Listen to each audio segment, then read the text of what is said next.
these monthly webinars.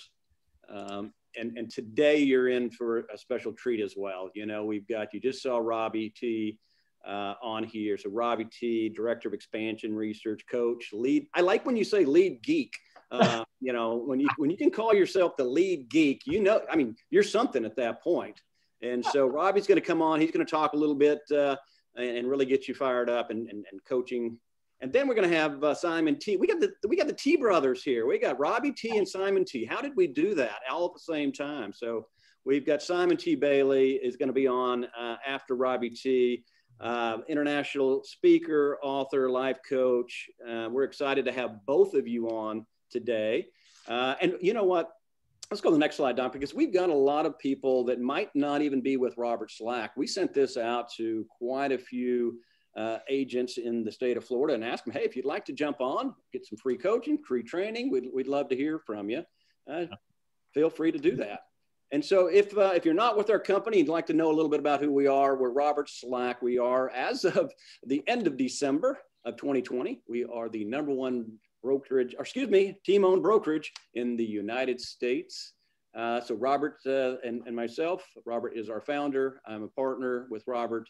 We started the company, Robert started the company back in October 2014, as you can see there. First year, we closed 54 transactions. Just give you a little history as we go on here on this timeline. 2015, we closed 256 transactions worth $46 million. 2016, now we are online. We buy online leads. That's what we do. That's what predominantly we've been. We switched over to Realtor.com in 2016 and sold 102 million, 520 transactions in 2016. And that's when I met Robert and we brought our teams together, decided, let's see if we can't grow something pretty special. And really, as we continued to grow and bring our teams together, things started happening in 2017. In 2017, we thought we had hit the big time, didn't we, Don? We closed 1,012 transactions worth $206 million and with 151 agents. Now, it was big time for us because we were writing a check for $150,000 each month for leads. But as we continued 2018, our model was working. We brought on agents. They were becoming very, very successful. In 2018, we finished the year at 2,527 transactions worth $605 million. At that point, we had 275 agents, and we became the #1 real estate team in Florida at that point and #2 in the entire United States. We continued to recruit. Our story got out there. Agents were knocking on our door instead of us knocking on their door. And so 2019, we closed 3,754 transactions for just under $1 billion at $963 million. At that point, we had 411 agents last year at the end of 2019. And now we were spending $800,000 a month on leads. Things got very, very seriously. But here's where it got fun. We just finished 2020. We had a goal because we were the #2 team in the United States, the #1 team in Florida for the last 3 years, and we don't like being #1. And if you know anything about me, there is a huge sign in my office, and I look up every time because I have to read it, but it's very simple to read. It says rule #1, don't be #2. And guess what? As of last year, as I just mentioned, 2020, we closed 5,243 transactions for $1.5 billion in volume. And that volume allowed us to be the #1 team in Florida and the #1 team in the entire United States. These are our 2019 rankings that you're looking there. We are now at $1.5 billion. We now have over 625 agents who have joined us. As I said, every single day we're getting calls from agents now saying, can you help me be successful? And our answer is, absolutely we can. I just noticed, Dan, we jumped actually 2 spots to take over #1 in volume. Oh, did we? Yeah. Oh yeah, in total volume, we sure did. We bounced 2, not just 1 spot, but 2. So look at those numbers. We were at 962. Then all of a sudden in 2020, there was this little thing called a pandemic. And so then we finished 2020 at 1.5 billion, passing the Craig Northrop Group and the Mark Spain Real Estate Group. So we grew by 41%. during 2020 during a pandemic. So it tells you 1 and 2 didn't. It tells you they probably weren't even close. So I can attribute that to one thing, the 625 outstanding, amazing agents we have and the 210 employees and associates we have around the world. Hey, real quick, if you do us a favor in the chat or by raising your hand, if you are not currently a part of the Robert Slack family, raise your hand or just throw in chat if you're not. Sorry, go ahead, Dan. No, great idea. And here's why we're successful. This is not a recruiting thing, but we have recruiting every single Wednesday, 11 o'clock. You can jump on. We'll put a link in here for you. But really, we talk about the fact that we're a technology company that happens to sell a heck of a lot of real estate, right? But we've got leads, we're technology, we have marketing, our training is second to none, our support, our team leaders. You've got over 200 people that have your back to make you successful. And that's what we do every single day. So excellent. If you want to talk to us, we'd love to talk to you. Let's rock and roll, Don. What's next on our agenda here? I think it's going to be Robbie T. Oh no, let's talk about the big announcement. If you have not heard, we have partnered with the American Dream to produce 6 episodes of Real Estate in Florida, the American Dream, and it's all about Robert Slack. We just completed 2 days of filming. What was that, Tuesday and Wednesday or Monday and Tuesday this week? Yeah, it was a day this week, Dan. Yeah, a day with this week. Don't know. Yeah, we have been on the road literally for over 2 weeks, going around the state, meeting with our teams, making the big announcements, actually also providing our rockstar agents who walked across the stage with their performance in 2020, giving them their awards. And it has been a fun time doing that. And so we've enjoyed it. And so the American Dream, write this down, March 20th, 9:30 a.m. on CNBC. You will see our first episode. And I'm going to do a quick little promo. Quick promo, do it.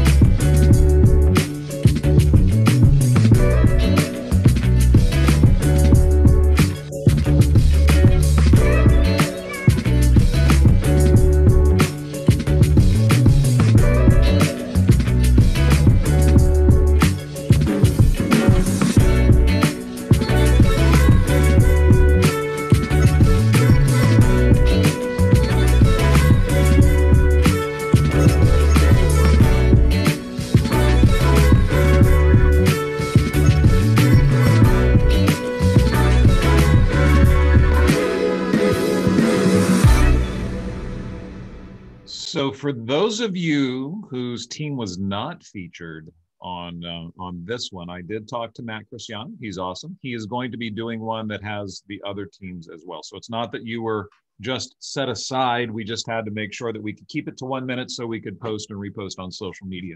So that was that. So it's going to be awesome. Absolutely. Somebody actually put on there, and I was just going to say the word, we are pumped. Who was that? Colleen Cunningham. I was just going to say, we are pumped. We are so pumped. We're pumped about that. We're pumped about having Robbie T and Simon T. Bailey on today. This is going to be exciting. This is going to be epic. This is going to be the next hour. Just turn everything off.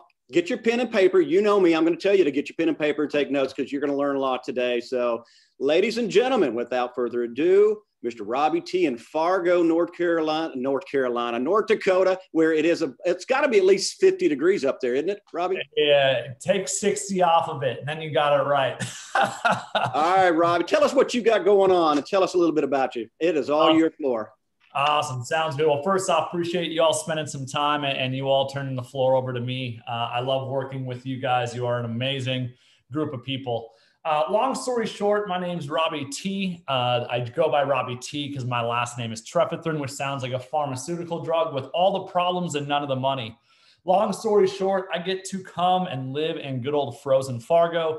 It looks deceiving like there's sunlight over there. There is, but it is cold, my friends. But I started off in the real estate game as an ISA about 7 years ago. That's right. I was the ISA, boots on the ground, calling, texting, hand-to-hand combat with leads, trying to convert have not mets into mets for our team. That was my whole job. That's all I did. And long story short, we have a really successful real estate team here in Fargo. We're a little bit behind you guys. I want to catch up someday. In order for us to do that, we'd literally have to sell 50% of our market. So maybe not.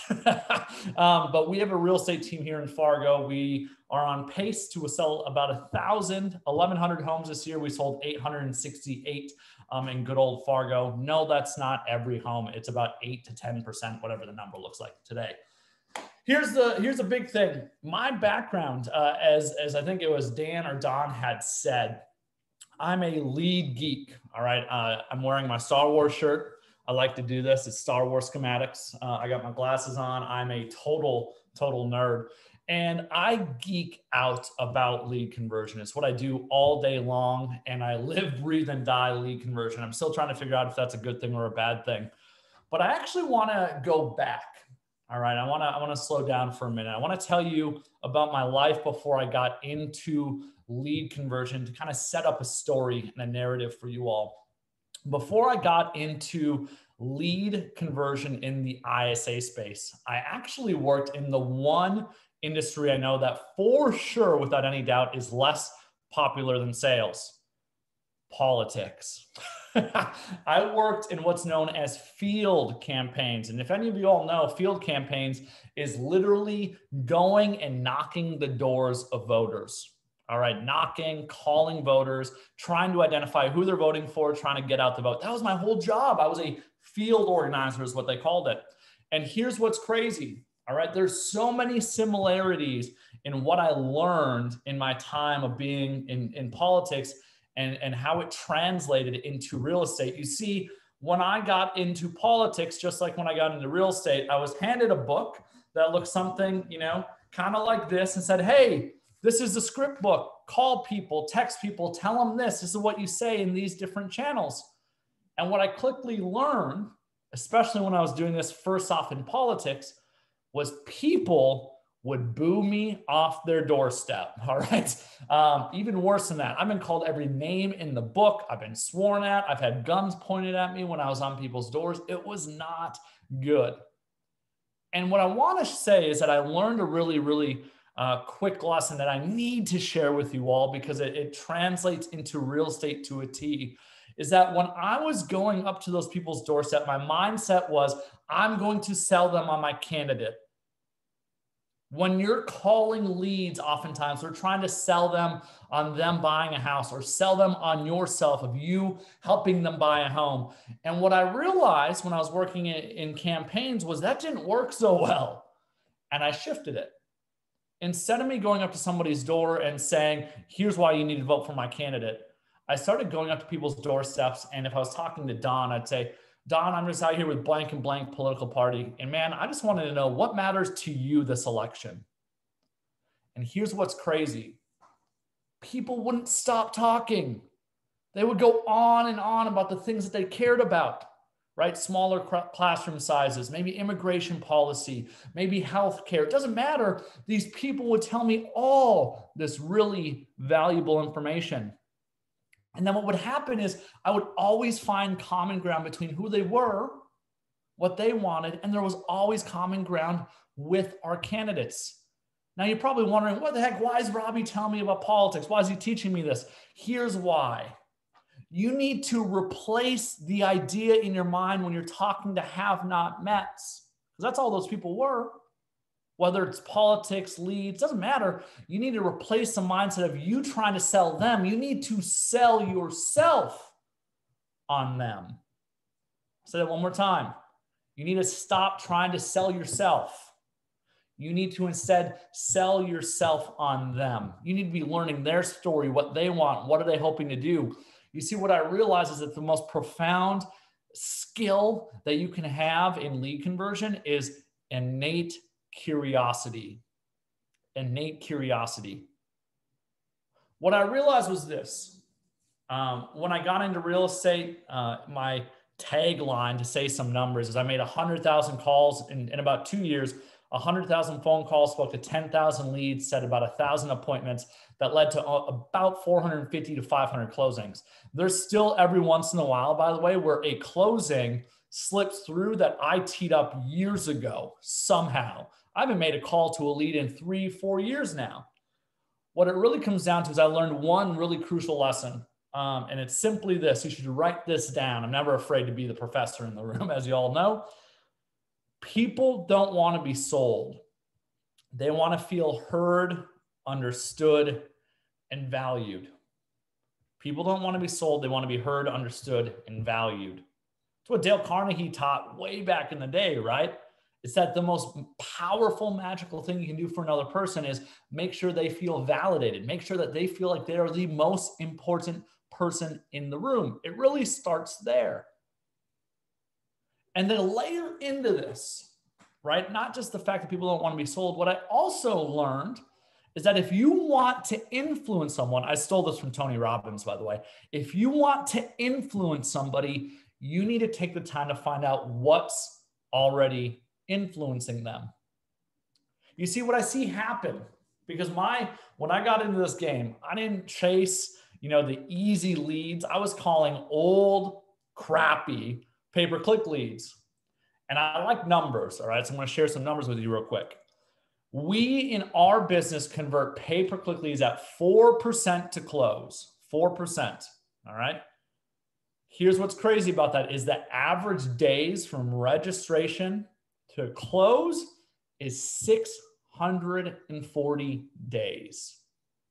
You see, that's why I wanted to come to you all today is I wanted to gift you this mindset that you need to stop trying to sell people. You telling somebody interest rates are low and the reason they need to buy a home is because interest rates are low, that just turns people off, okay? You're not going to motivate somebody to make a move. Trust me when I say social media or the news outlets have already told them all the information they need to know. It's there. They've heard interest rates are low. They've heard the market is hot. They know these things, all right? Rather, what we need to be doing is we need to be coming with intense curiosity to understand what is it that somebody actually wants. You see, this is how we change things. And I'll give you my opening script here in a moment, is what we realize is that lead conversion with paid leads, it's like gold mining. What I mean by that is with gold mining, you have a big pile of dirt that you got to sift through.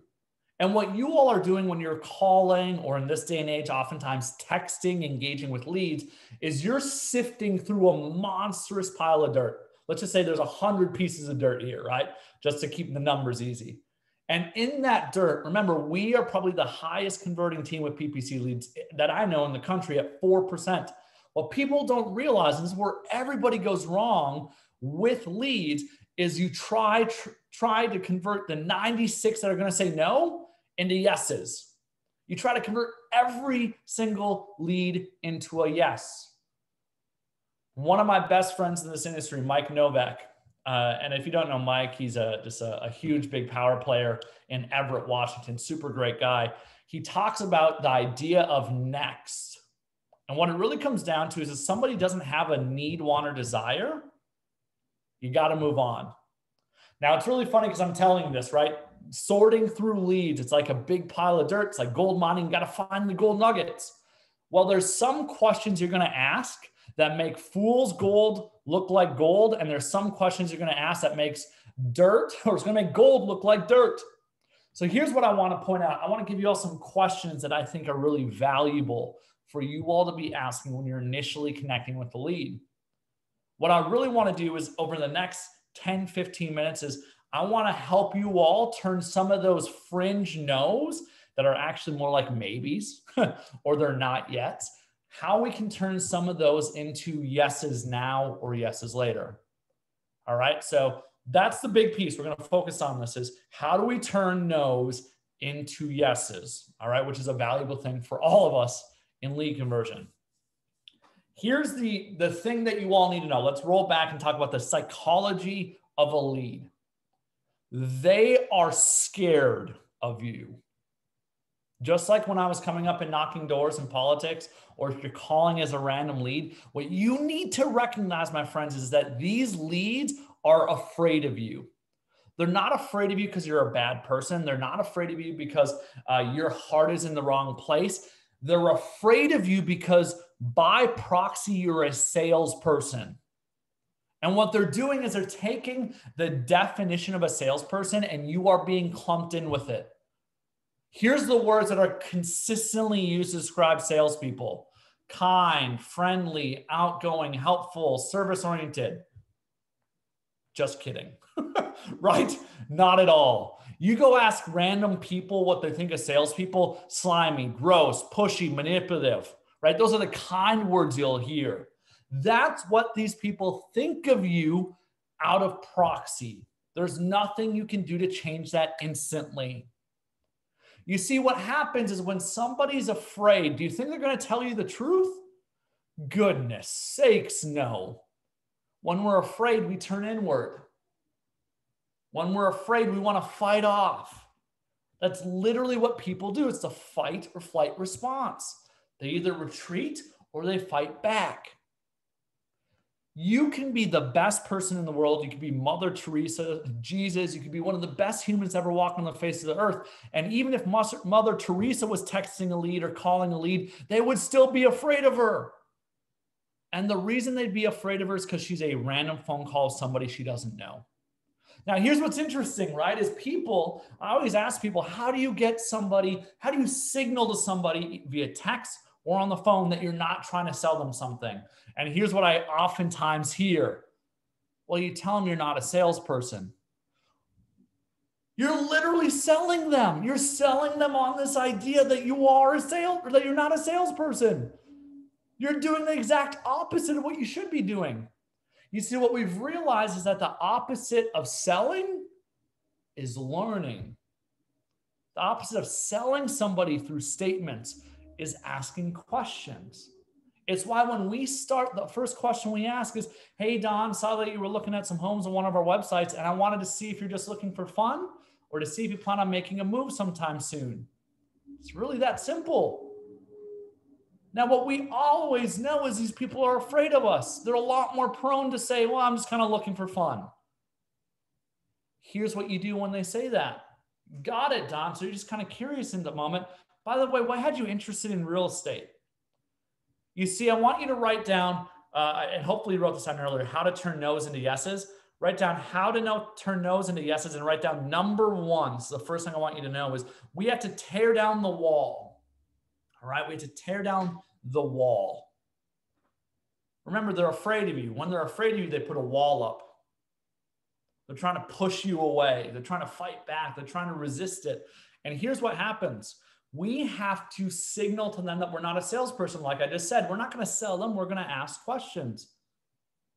You see, what people are expecting is that if you're a salesperson, if I say I'm just looking, you're going to try selling me something. Think about the last time, and yes, I'm leaving my hand on purpose. You'll understand this in a moment. I'm not having a stroke or anything. I'm purposely doing this. I'm not frozen.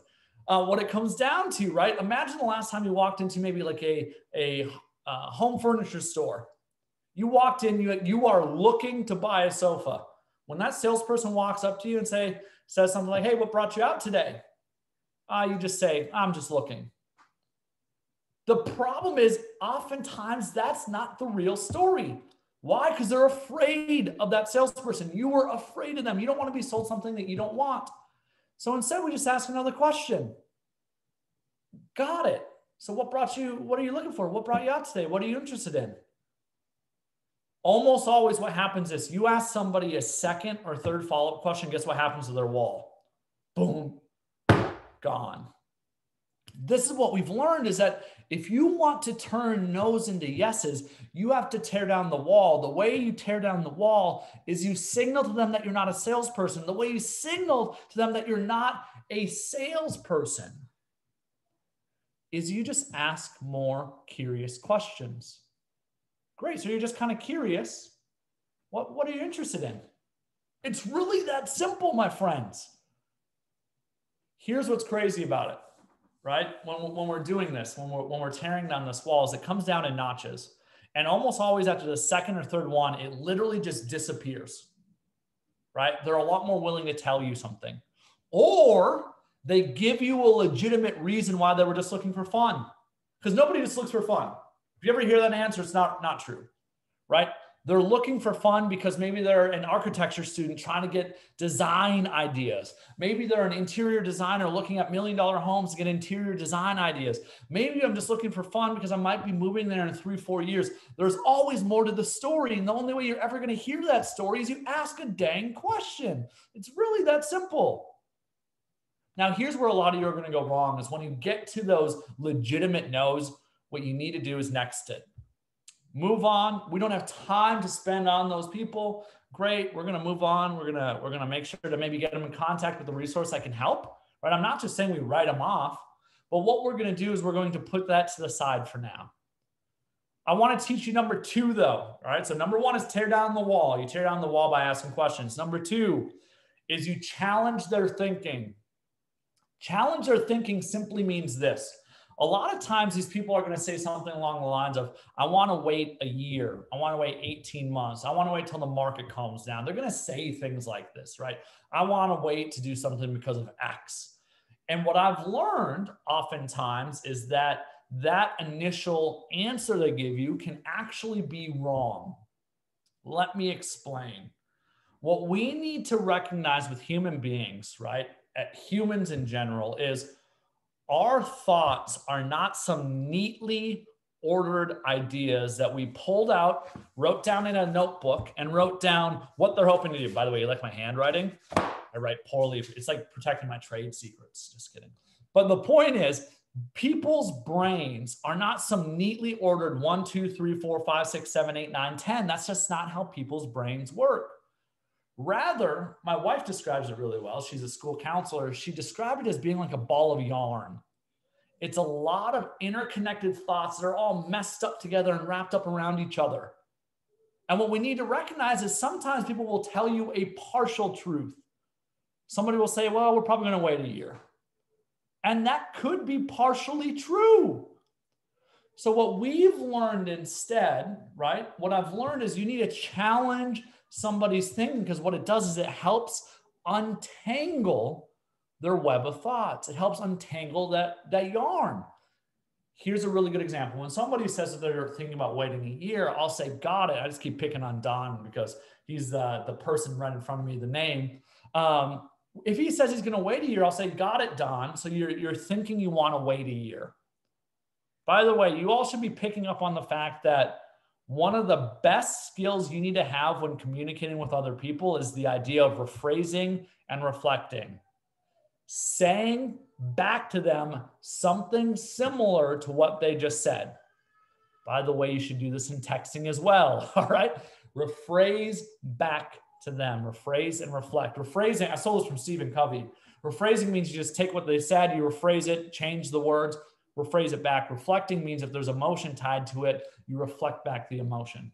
Anyways, so I'm going to rephrase and reflect and be like, got it, Don. So I know you're thinking you want to wait a year, but I got to ask, if the ideal home were listed on the market maybe in a month or 2, is that something you would consider viewing, or would you miss out on that opportunity? We're challenging their thinking, right? And you can change that, right? You can do it to, if that home got listed in 6 months, if that home got listed tomorrow, you can do whatever the heck you want. And the whole point is this person has this psychological anchor that they're going to wait for a year. What we're doing is we're shifting the spotlight. We're changing the narrative. We're going to look at, instead of us talking about 12 months, I'm going to say, what about in 2 months? Is that something you consider viewing, or do you miss out on the opportunity? And here's what's crazy. 25, 30% of the time, people who just said they're going to wait a year, they weren't that interested, by simply asking those next questions, what they now say is something along the lines of, well, yeah, I'd probably want to go and view it. Let me ask you this. If somebody's willing or wanting to go view a home in 2 months, do you think they'd be willing to buy it? Absolutely. You see, what I learned is this in my life of being an ISA. I learned one key idea. It's that, let me rephrase that. I heard in real estate this idea that buyers are liars. You've probably heard of it. Other coaches say it. And what I've realized is buyers are not liars. It's just salespeople are terrible at asking questions. What we need to recognize is our goal in these conversations is to get to the truth, to get to the bedrock of what is someone actually wanting to do and why. And what I recognize is by challenging their thinking, what I'm really doing is I'm helping them think better. I'm helping them unroll that yarn. Now, it's not just doing that, right? If somebody, Don again said he's 12 months out, and I say, well, got it, Don. I know you want to wait about a year or so, but if that ideal home came on the market in 2 months, would he consider viewing that, or would he miss out on that opportunity? If he says no to that, almost always he justifies it. No, I don't want to do that. Our kid, too busy with life, stuff's going on. I don't retire until February of next year, January of next year. Right? Okay, great. Now they just justified why they're legitimately a year out. You're getting better information. Or if Don says, yeah, you'd probably want to go and view it, I'm going to challenge it again. I'm like, got it, Don. So if that right home came on the market in 2 months, you'd want to go and view it. What about if it got listed tomorrow? Would you want to go and view it? You see, what I realize is you can oftentimes turn those 12-month buyers that initially say 12 months, you can turn those into now buyers by asking better questions. Where I think sales has gone wrong, and I did a whole TED talk about this, you can go look it up, I call it the new ABCs of sales.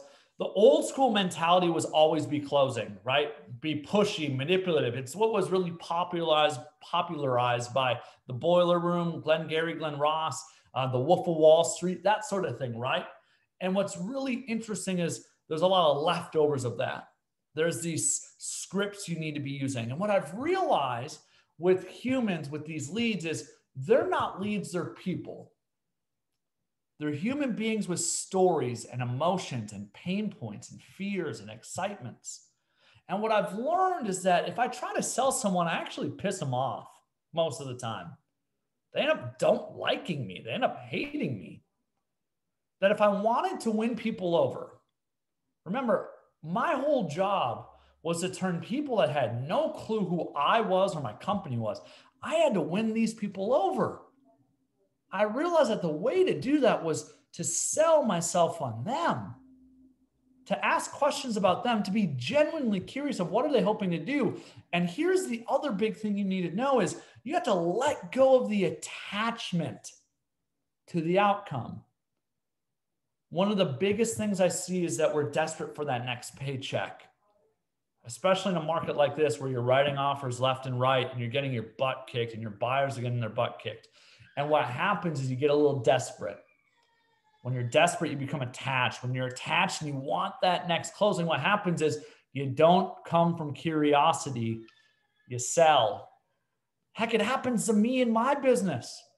When I'm feeling that pressure to pay those bills, when I'm feeling behind, my mind gets messed up because what I tried doing is I tried being pushy and salesy, and I tried manipulating them. What I've realized is one of the best things you can do is let go of the attachment to whatever they say. Be genuinely curious about who they are, what they're hoping to do, their needs, wants, and desires. You see, these are humans, they're people. If you want to influence them, find out what's already influencing them. What are they excited about? Why are they moving? Be genuinely curious in their story. And here's what I've realized is by doing so, they have conversations with you where they're like, what the heck just happened? People will tell you that they're moving, buying, selling because maybe they're going through a divorce. Maybe there was just a death in the family. Maybe they just backed up over their kid and accidentally killed their child. Sometimes they're excited. Sometimes they just need that home office. You see, people have stories. They're humans, just like you and me. And there's just one simple thing I learned is that when I have a desire to buy or sell a home, do I want a salesperson that's going to tell me all about them? Maybe if I were asking questions about them. No, what I realize is the fundamental truth that other geniuses in other fields have realized is if I have a need to do something, the salesperson that's going to win me over is going to be the person that makes me feel like I'm the most important. The one that's going to be empathetic to my needs. That's service. You see, and I know I only got a few more minutes here, so I'm going to wrap this up. What it really comes down to is, what I've realized is that when we try to sell people, we turn people away. We push people away. We do the opposite of what we're trying to do. Come from curiosity, right? I said the new ABCs of sales. The old ABCs earlier are always be closing, right? The new ABCs is always be curious, connecting, and collaborating. And that's what happens when you come from curiosity. You're asking more questions, when you're hearing people out, when people are telling you that they're buying a bigger home because their mother-in-law just passed away and father-in-law is moving in, or vice versa. That's powerful. You're getting closer to truth. One other big thing, and write this down, number 3 on how to turn no's into yeses, is use the script. I call it the best script in the book. Tell me more. What I've realized is oftentimes just simply asking the question, and tell me more is less of a script, it's more of a mindset. I hope you all hear this. Tell me more is when someone tells you that they're looking to get a bigger home, instead of saying, great, how big? You say, oh, got it. Help me understand that a little bit better. That's tell me more. For my friends, if there's any in Texas that tuned in today, right? Say more. Tell me more. Help me understand. Could you clarify that for me? What does that mean? One of the big questions I've learned to ask myself in all human communication, because what I've realized is my brain, albeit infinitely powerful, is actually hardwired to take shortcuts. Your brain, and every single one of you that's listening to this right now, you're all hearing something different because you're conditioned differently than the person next to you. You're conditioned differently than me. You went through a different upbringing. Your brain works slightly differently. And what it means is your definitions of words are different than mine. You see, what I've realized is if I wanted to win people over, I needed to stop allowing the shortcut in my brain. You see, the shortcut in your brain is you making assumptions. Your brain's always looking for that cheat code and wants to take the shortcut. So when someone says, I'm looking to get a bigger home because my family's on the grow, right? Again, imagine if a lead said, yeah, we're looking to get a bigger home because our family's on the grow. Your brain literally just said to you that a baby is probably on the way. That's what you hear, even though I didn't just say that. What I've realized is that the most powerful question that I always ask myself, I don't ask the lead, I ask myself throughout the whole process of engaging with someone is simply this. What does that actually mean? What does that actually mean? And what I've realized is oftentimes I will hear something that is not even what they said. A good example is that when somebody said that they're looking to get a bigger home because their family's on the grow, what my brain heard somebody say is a kid is on the way. And then you say naturally, right? Because your brain hears a kid's on the way. You say, congratulations. It's very normal, right? Societal, that's what you're going to do. Well, I did that once, friends. I did that once when that person said that they're looking to get a bigger home because their family's on the grow. And I said, oh, congratulations. When is baby due? And what happened was, I'll never forget it. Literally someone said, well, my father-in-law just passed away and my mother-in-law is moving in. I looked like a total a-hole. Not because I was trying to be malicious, but because I allowed my brain to take a shortcut. So what I've learned is asking that question of what does that actually mean? It causes me to think and slow down of, okay, I probably need to ask another question. So I've trained myself at this point. When somebody says, I'm looking to get a bigger home because my family's on the grow. When I ask myself, well, what does that actually mean? I'm sitting there thinking, oh God, I don't know what that means. So I use tell me more. Number 3, right? Tell me more. So I'll say, well, okay, your family's on the grow. Help me understand that a little bit better. Then what happens is people tell you the truth. My last note for you before I wrap up today is simply this. Prepare yourself for some emotional conversations. Prepare yourself to hear some heartbreaking things, because half the time, 60% of the time, people are buying for really happy, exciting reasons. The other half, they're buying or selling for really crappy reasons. Heartbreaks, frustrations, that sort of thing, right? I'll never forget the time where somebody told me that they're looking to sell their home because their father or the dad just backed over their child. These are real things. They're humans. They're stories. So anyways, stop trying to sell people. Start coming from curiosity. People don't want to be sold. They want to be heard, understood, and valued. So hopefully that helps. Those are the big things I wanted to share. So did I bring some stuff, Dan?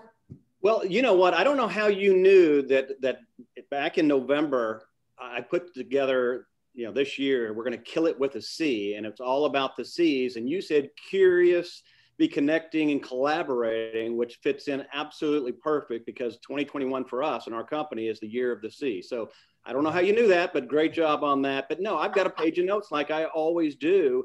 And you're real. You bring it, right? You've been there. You've done it. You felt it. You've got the pain. All the things. I love to tell me more. Yeah. I mean, that's just going to open up for all the people are going to just, and get ready for it, is what you said. Get ready, because you're going to get the truth at that point when you say, tell me more. Yes, so, absolutely. Go ahead. Oh, I was going to say absolutely. And it's funny that the ABCs line, because I created that 5 years ago now. So that's great. When we try to sell people, we push them away. I'm just reading my notes. I always recap. I mean, this is the stuff I learn. I learn stuff every single day. I like that. Or would you miss out on that opportunity? Yeah. These little things, and I hope all of you out there are writing these down, because you're going to start using these in your repertoire here shortly. And you're going to go, oh my God, I'm not getting yes or no anymore. I'm getting real good information. And then you're writing it down, right? So ask better questions.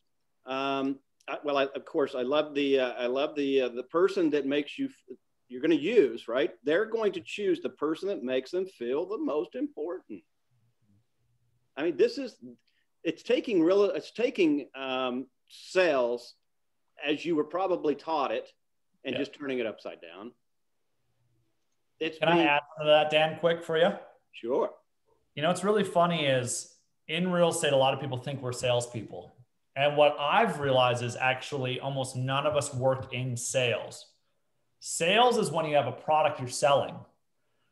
Think about this. I mean, you all might have a builder you're working with, but unless you're building a home and you're representing that product and trying to sell it, almost everybody in real estate isn't actually a salesperson. We're in the service industry, right? It's a shift. It's a difference. That's what we've realized in our world is we don't sell people, we serve people.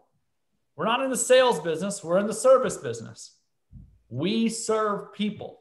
The way you start serving people better is you understand, well, how do they want to be served? What do they need to do to be served better?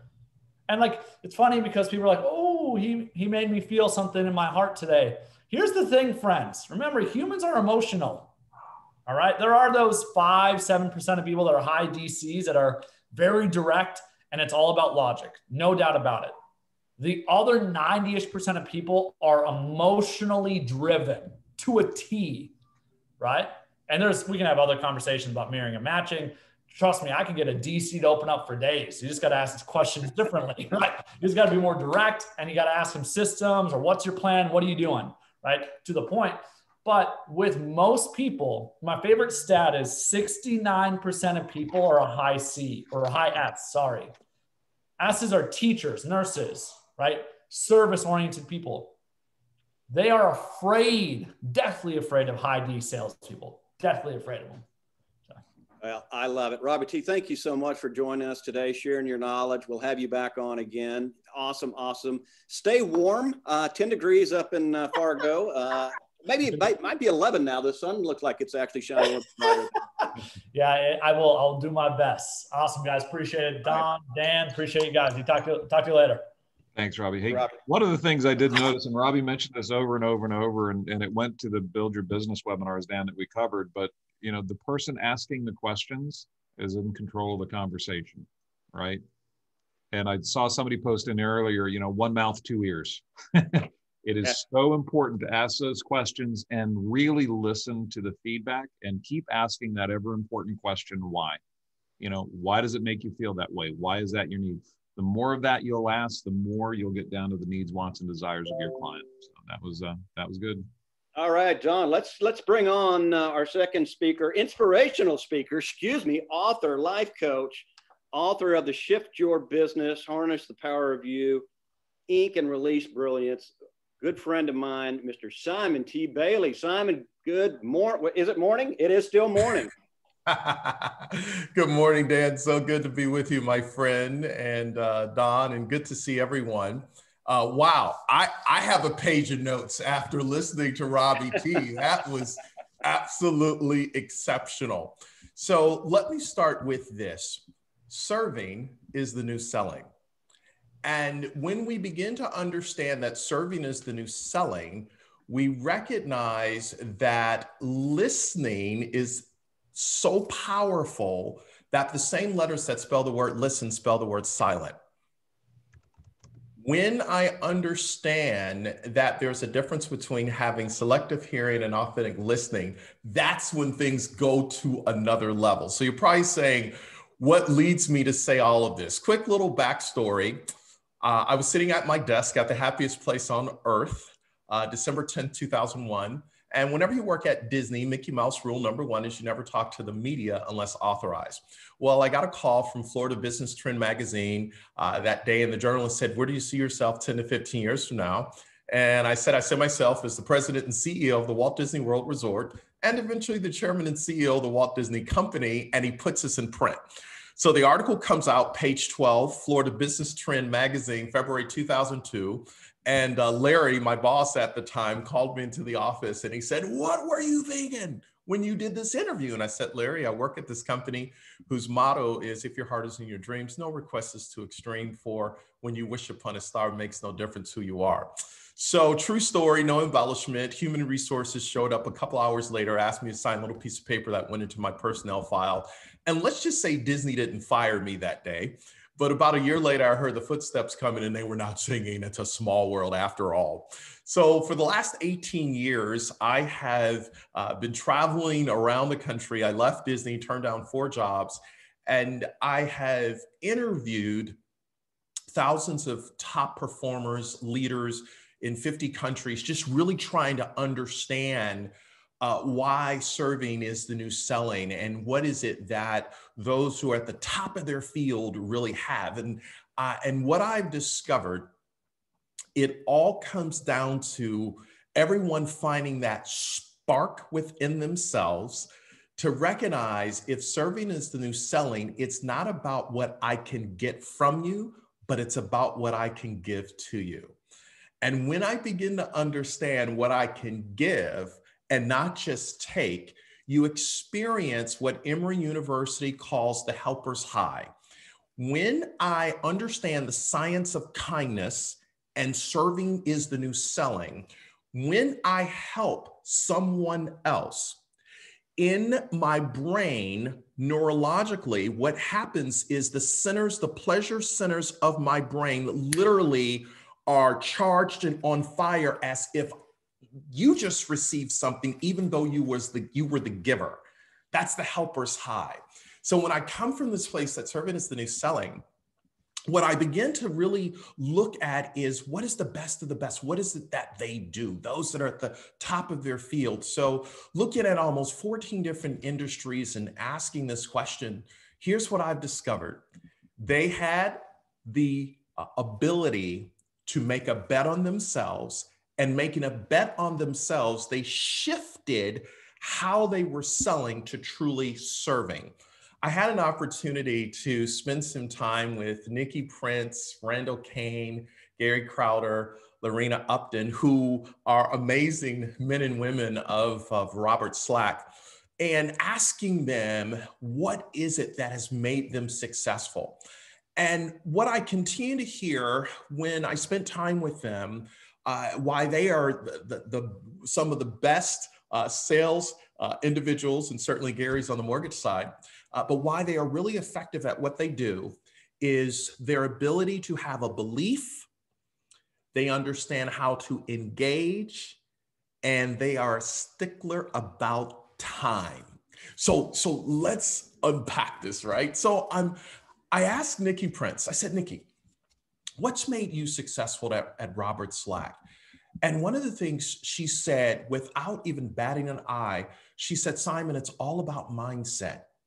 And the moment she said mindset, it reminded me of an opportunity that I had a few years ago to share the stage with Dr. Carol Dweck. Dr. Dweck is a leading professor at Stanford University, and she wrote a book called Mindset. In her book, the central thesis is there's a fixed mindset, there's a growth mindset. The fixed mindset says this is the way it's always going to be, but the growth mindset begins to say, what can it become? What can it look like? And Nikki began to share that when you have that mindset, then you're always learning, unlearning, and relearning. Because I said, take me through your mindset. She said, it's the ability to know that I have to learn. But then when I was talking with Randall Kane, I said, Randall, walk me through what your belief system is and how you structure your day. And Randall began to share with me that 7:15 every morning, he is at the YMCA swimming at least 20 laps. And what that does for him, it sets that attention for the day. When I talked to Gary Crowder, Gary says that he still listens to the Hour of Power from Tony Robbins, and he listens to John Maxwell, though he's not religious, but he also listens to Og Mandino, and he has a specific way that he starts the day. And then when I talked to Lorena Upton, Lorena said, you know what? I start the day not full of worry, but full of hope, knowing that everything is going to work out. And what I begin to recognize, it just reminded me of all the times when I've talked to those who have this belief system. If you're taking notes, please, ma'am, please, sir.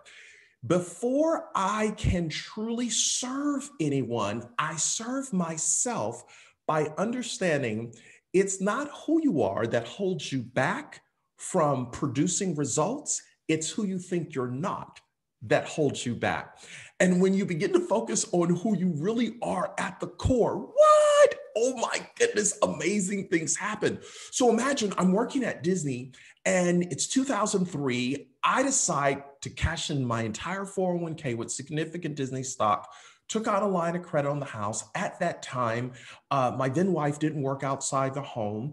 My son was 4, daughter was 18 months old, and there was not another paycheck coming into the house. So all of a sudden, I'm going to launch out basically as a 100% commission salesperson who I do all of my serving through speaking, training, consulting, and coaching.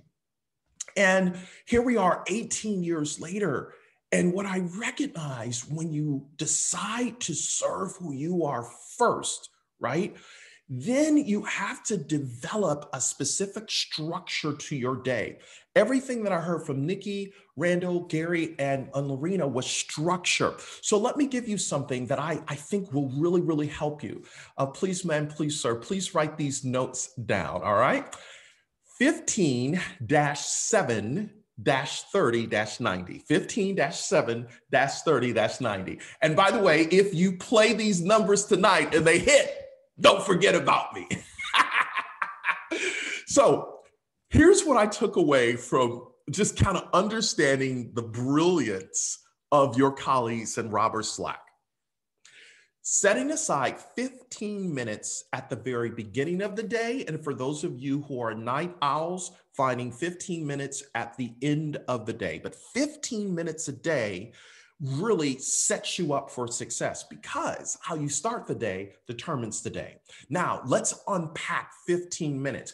And by the way, just as a sidebar, when you think about the question, tell me more, another way you can come at that question is, would you unpack that for me? Let's unpack that together. Just a little thought, okay?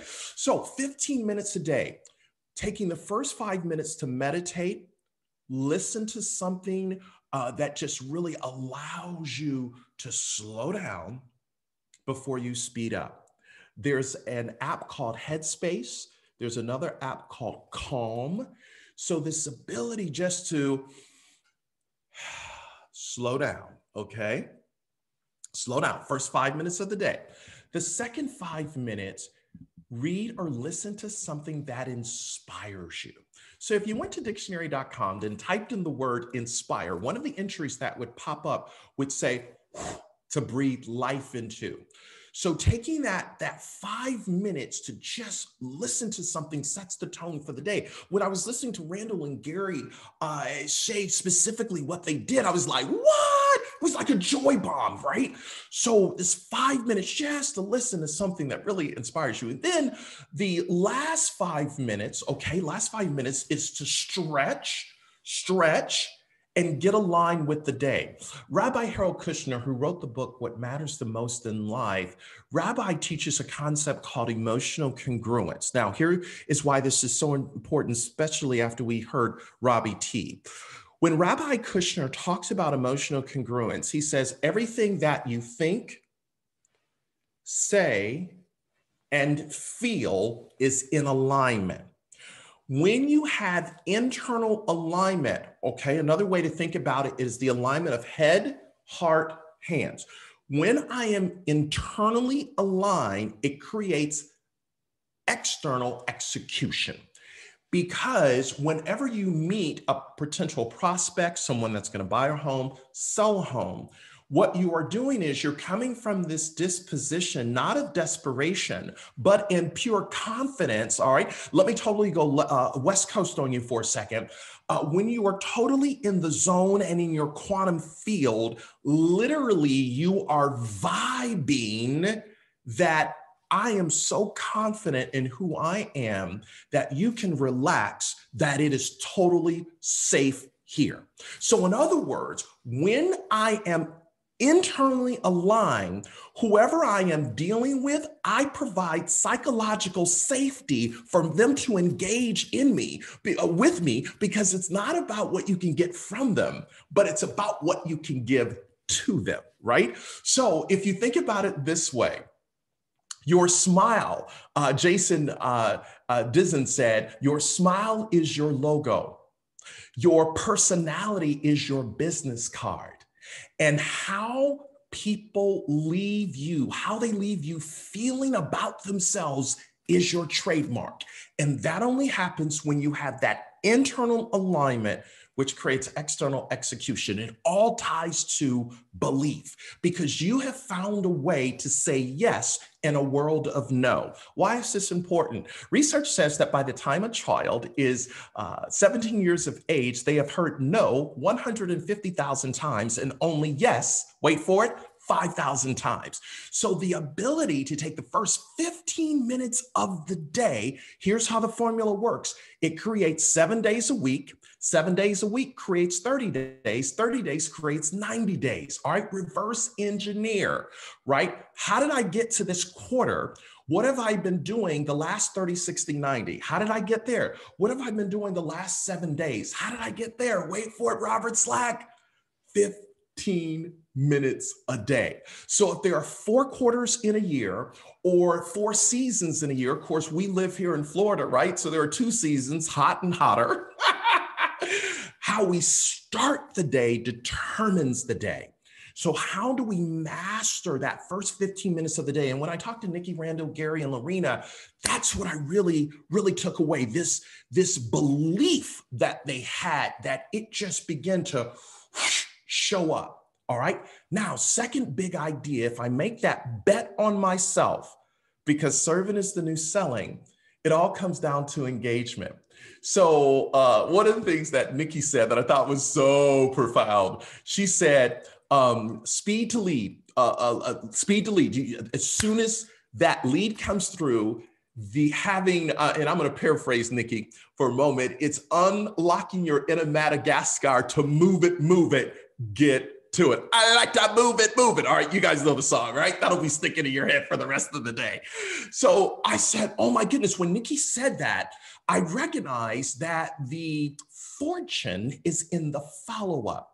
In the moment you connect with a customer, because that lead has come in, that is an opportunity to create an emotional imprint on their head, their heart, and their hands so that the feet can follow, all because here's the whole deal. When you understand how to serve yourself first and show up fully whole, fully connected, full of curiosity and honoring who this person is as a human being, all of a sudden you move from communication to connection, and you begin to understand that people buy you, then they buy whatever it is you're selling.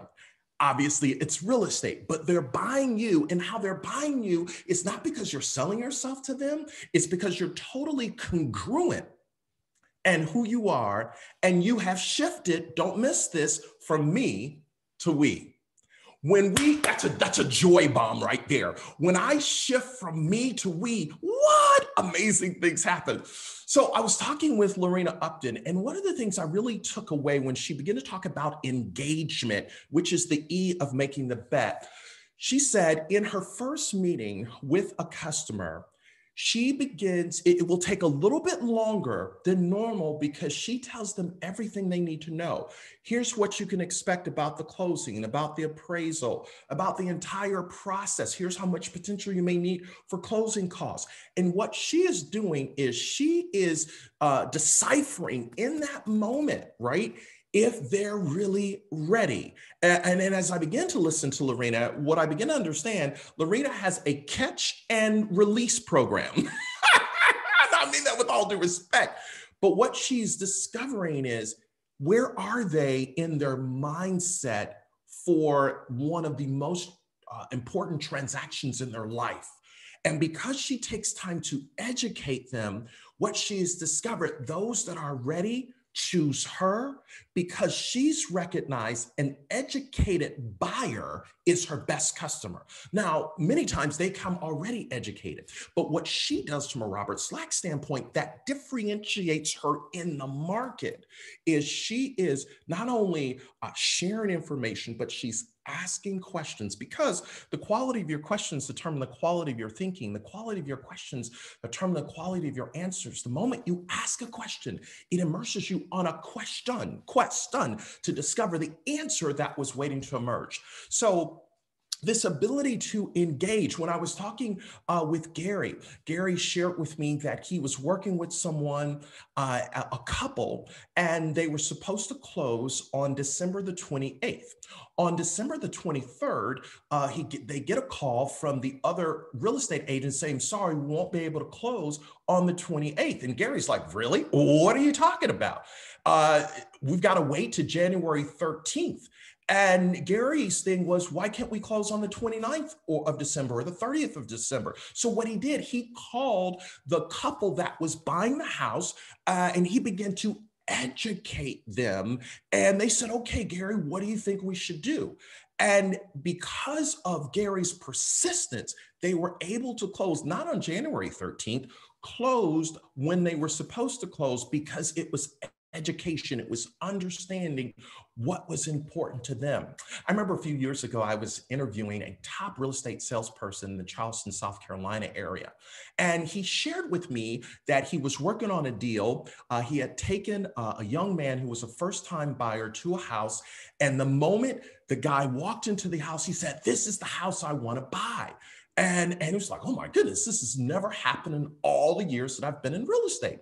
So he says, okay, we're going to set the closing and we'll get everything moved along because this guy really, really wanted to buy the house. And he decided to reach out to him a few days before the closing just to check in how things were going. And the guy said, I just want to take another walkthrough before we close on the house. And the guy said, sure, we'll take another walkthrough. Well, sure enough, they take a walkthrough and this first time buyer, let's call him Nervous Ned, say, I can't buy the house.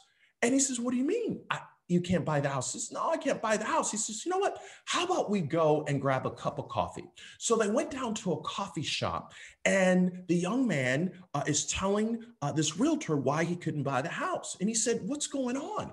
Help me unpack this. He said, the first time when I saw the house, I walked in and the people that owned the house hadn't moved out. And they had a statue of a pelican in the house. And he said, the moment I saw the pelican, it was like a sign from my grandfather who left me the inheritance to buy my first house. Because when I was growing up, I used to go and visit my grandfather and he had statues of pelicans. So the moment I saw the pelican in the house, it was a sign that my grandfather would be pleased if I bought the house. So the realtor said, you know what, wait right here, because there was an antique shop down the street. And he went to that antique shop and there just happened to be a statue of a pelican. He bought the pelican, came back to the coffee shop, and he said, now that we have a pelican, can we close on this house? And the young man said, yes. Because when you engage, it's not so much about what they say, it's about what do they mean. And what this realtor really dialed into is that whenever you're dealing with a customer, they all have a compass. They have a need, a want, a style, and an emotion. When we begin to tap into the emotion, not just the want or the style, the emotions, here's what the research says. Gallup says 70% of human decision-making is emotional, 30% rational. So when people emotionally connect to a brand called you, they spend more, pay a higher margin, and they will yelp about you because you begin to understand the power of the emotion. So it's that engagement, critically important. Now, the other thing that I noticed is this power of time. So when we understand serving is the new selling, and I have a belief, I engage, and then I am very particular about my time. Here's how I want you to think about it. Mike Murdoch, years ago, a philosopher said, you don't decide the future, you decide your habits, and your habits decide the future. The secret of what I've discovered, sustained success, understanding that serving is the new selling, the secret of serving is the new selling is hidden in your daily routine. It's hidden, it's in the routine. Trust me on this. I'm telling you, after 18 years of being a 100% commission salesperson, our team of 5, we recognize if we are not actively working the phones, we don't have anything coming back our way. So it comes down to habits. What do we do every single day? But in looking at our habits and our time, it's also recognizing that however you have come to Robert Slack, for those of you who are just here for the first time thinking about Robert Slack, let me just say that what's different about this particular organization is that they are authentic, and they care about you as a human being. You are not just a number, but you are an individual who is absolutely positively brilliant. And when you connect with an organization such as Robert Slack that decides to celebrate you rather than tolerate you, it unlocks you to be your most brilliant self. So I was deeply moved as I began to talk to Gary, because Gary shared a little bit of his backstory of how he has become, and I quote, I'm gonna say it, Gary, a rock star mortgage broker.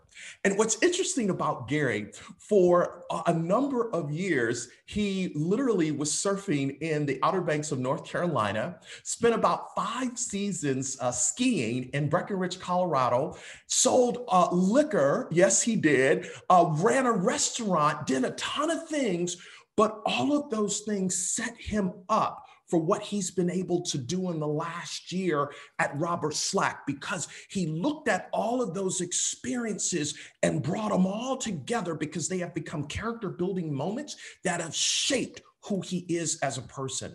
But what's even more powerful in listening to Gary and how he's been wired to succeed and to thrive and to flourish, what I recognize in talking with Gary, Nikki, Randall, and Lorena is that all of us are experiencing the pandemic ocean, but a few of us are in different boats. And being in different boats says that, you know what? Champions look at what they're going to, while losers look at what they're going through. So when I begin to look to where I'm going, all of a sudden, the GPS of my soul begins to reroute me towards a destination called curiosity, collaboration, and this impeccable opportunity.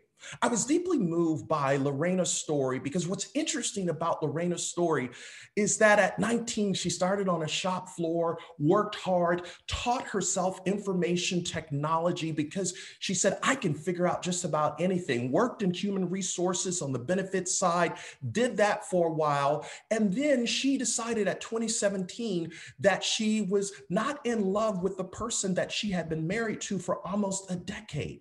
And she recognized it wasn't working for her, and she was in a career that wasn't working for her. So in 2017, she said, you know what? I'm going to give real estate a shot. And Lorena gave real estate a shot 2017, and you would think out the gate she was successful. But as she told me and gave me permission to share this, is that she had 10 deals on the table and they all fell through in 2017. And what she discovered in that moment, she had to take time, don't miss this, to let it go, because rejection is your friend, not your foe. Rejection is a brilliant opportunity to grow. And the moment you let it go, you all of a sudden begin to say, let it come. And when she had the shift in her brain, what was happening to her life personally, she had reached a point when she only had $1.90 in her bank account. And though she had $5,000 worth of bills a month that she was responsible for. And she said she decided to trust in God. And she said, God, this is totally on you. And on the next day, she received a Visa Verizon gift card out of nowhere that had $56.23 on this Horizon gift card. As it turned out, she had to rent a U-Haul to move her desk, and the U-Haul cost $56.24. She used the Visa card, and the U-Haul only cost her a penny. But wait, there's more. It gets better. When she began to understand that she could take charge of her life, she was laying in her bed one night, tears were streaming down her eyes. There was a lake that was out of the back of her house that she thought about jumping in when at that lowest point she wanted to give up, and she didn't. And 2018, she sold so many houses, 35 to be exact, that reached $5.5 million in sales. 2019, another 35 homes sold, reaching $5.5 million in sales. 2020, are you ready? She sold 41 homes that represented $7.1 million in home sales. And this year, at the time when I talked to her just a few weeks ago, she already had 9 homes under contract representing about $3.4 million. So in other words, Lorena recognized that she was going to make a bet on herself. And when she made that bet, guess what? She's also found the love of her life and is getting married in 2021. What Lorena shared with me that totally bookends what Robbie T shared is she says, Simon, I'm not so tied up with the money. I want to help my buyer fulfill a dream. So when I'm truly listening to them and it's so not about me, but I make it about them, what amazing things happen. And so she said, you know what? If a person has been short $450 in closing a sale. She says, I don't do this, but I want to help them get to what they're trying to do. So she will take a little out of her commission. What? To allow them to close on that home. But here's the whole deal. When I begin to make a bet on myself, Robert Slack, you develop a belief, you engage, and you take the time. And what so blessed me about Lorena Upton's story that I had chills after she shared it with me is to recognize that a setback is a setup for comeback. And there's somebody that's listening to me right now, and this is your breakout moment this year. And I'm simply inviting you to make a bet on yourself and realize that serving is the new selling. And when I begin to serve, I shift from me to we.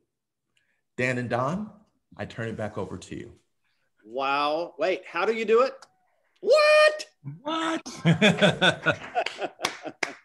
Absolutely. I don't know that you can hear it. We're in the office here in Orlando, and you are literally I'm getting chills talking about it. You're getting applause from this entire office right now, Simon. Wow. Simon. Amazing. You know what? So I need some help here. I'm going through my notes, and some of it, you were going so fast. I'm like, did I get it right? Did I get it right? Did I get it right? Your smile is your logo. So you obviously have an amazing logo there, Simon. Yes. No question. Your personality is your business card. Yes. And what is your trademark? How you leave people feeling, how people feel about you is your trademark. And just for clarity, that quote is from Jay Danzie, Danzie. I saw it on a person's email. I'm like, that's so true.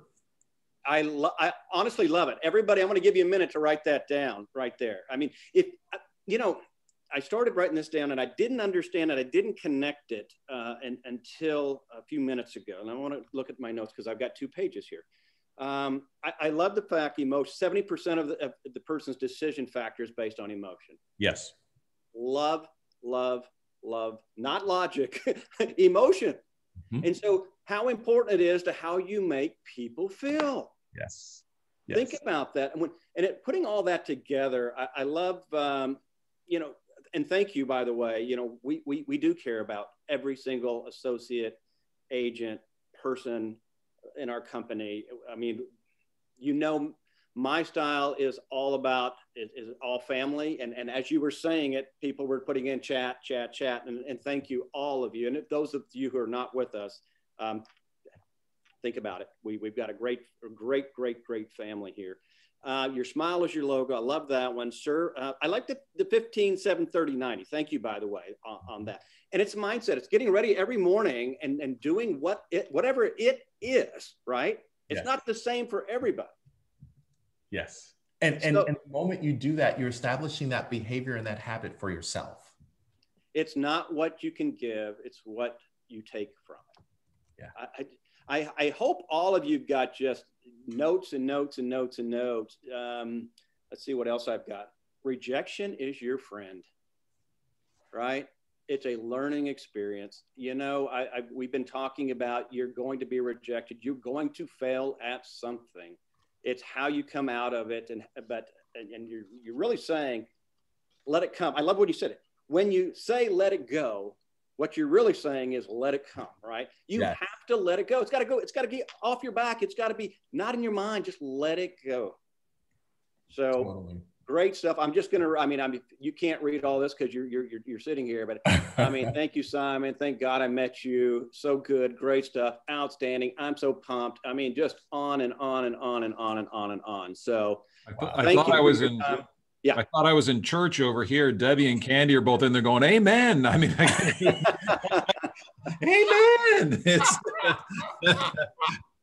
I did hear the entire office erupt, so they're having a ball. Everybody, we've had watch parties. By the way, we've got some teams that brought their teams in, and they're sitting all together watching this right now. Wow! So again, Simon, you're awesome. You're amazing. You've got the best logo in the business. And thank you for sharing with us today. And Dan and Don, let me just say thank you for being awesome human beings. I have studied a lot of organizations, and everything starts at the top. And you guys have created a culture of love, care, authenticity. And that's why you guys did 1.5 billion in sales last year. And you'll probably double that within the next 12 months, if not sooner. Thank you, Simon. There you go. There's another amen from the pews, by the way. Love you guys. Thank you. Thanks, Appreciate Simon. you. Love you, Simon. Well, all right, everybody. Holy camole. Those of you, anybody else got goosebumps, got pages of notes, put it in the chat. Again, as we do this, I want to hear what your thoughts are, what you thought, what you think. Are these valuable to you? Is us spending the time to put these together once a month and bringing on great individuals to help you grow? You know, learning is earning, right? And I keep saying I learn every single day when we're doing this. I've got 2 pages of notes for each of our speakers. We'll recap a lot of this. I hope that you understand it's about you. Both speakers, it's about you. It's selling you. We're not selling anything. We're serving is the new selling. And I truly believe, and I noticed as we traveled the state this last 2.5, 3 weeks, there is this whole shift. And I told some of our team leaders, there is the whole shift in the last 12 months or the last time we traveled out of each and every one of you and understanding what's truly important. And it's helping people. It's being genuine, kind. The world we live in today, what we've gone through this last 12 months, you're doing it for the right reason. And thank you for that. We have got an absolute amazing team. We have got the best agents in the absolute industry. And we're going to work together, all of us, with the 200 and something associates and all of you to do exactly what Simon just said. Let's double what we did this year so you can double your earnings. You can change your life. And if you're just thinking about joining a company, you might want to talk to us. It's the real deal. Let me ask the question. Don't take it from me. Let me ask the agents that we have. Is this company the real deal? Put it in chat. It's totally up to you. Hey, Dan, one of the other things I don't know how much did we charge everybody for this webinar? Let me guess. What we usually charge, zero. We give back. We give back. Our agents. If we were Keller Williams, we could probably charge like 50, 60 bucks a person. Yeah, we're not Keller Williams. No, we're not. We're going to have a name like Keller Williams very soon, my friend. Very soon. As we started this webinar, it talks about the American Dream. We're going to have 6 episodes of the American Dream. I know that we put this in the chat, March 20th, 9:30 a.m., CNBC. We are the real deal. You guys are the real deal. We've got the best agents. If you're thinking about joining us every single Wednesday at 11 a.m., we have a recruiting webinar. Jump on. If you're interested today, I would say put it in the chat, but there's about 450,000 chats out there. We wouldn't see it. So how do you want them to get a hold of us, Don, if they're interested? You can, let's just do this. Reach out to me directly and I will get you connected. Yeah. Don's going to put his personal email address. There you go. Grab it while it's quick. Super simple. dwimer@robertslack. DWEIMER@robertslack.com. Hit me up and I'll get you connected. I'll send you the link to the recruiting webinar. We've got the best team leaders, the best staff. You've got as much support as you'll ever need. We'll make you change your life forever. Thanks, everybody. Have a great day. Thank you, agents. Talk to you soon. Awesome, awesome, awesome. Guys, I'm going to hang out for a few more minutes. If you have any questions that you'd like me to address, feel free to pop it into chat. But awesome seeing everybody. Thanks for taking the time.